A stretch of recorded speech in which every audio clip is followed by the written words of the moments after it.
Hindi tayo nagpahuli sa pag-try ng trending na carrot salad nga na nakikita natin sa TikTok.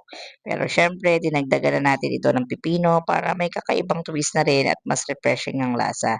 Sa paggawa nga pala nito, simple lang. Kailangan mo lang ng peeler para ma-achieve mo yung manipis at parang ribbon na hibla ng carrots at pipino.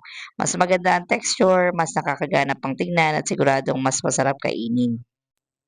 Hindi ko na nga pala isinama diyan yung gitnang bahagi ng pipino kung nasaan namang buto. Hinata ko na lang 'yan habang nagpe-prepare nitong carrot salad na ito. Kasi naman 'pag sinama ko 'yan ay talagang magtutubig yang salad na 'yan.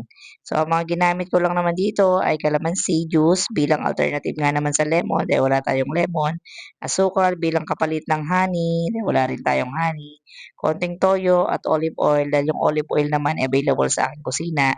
Pero kung wala naman kayong olive oil, okey na rin ang sesame oil. Dinagdagan ko pa ng sesame seeds at chili paste para naman may konting anghang. Pagkatapos inalog-alog ko lahat ng gamit ang lumang lalagyan ng ice cream, praktikal na, tipid pa.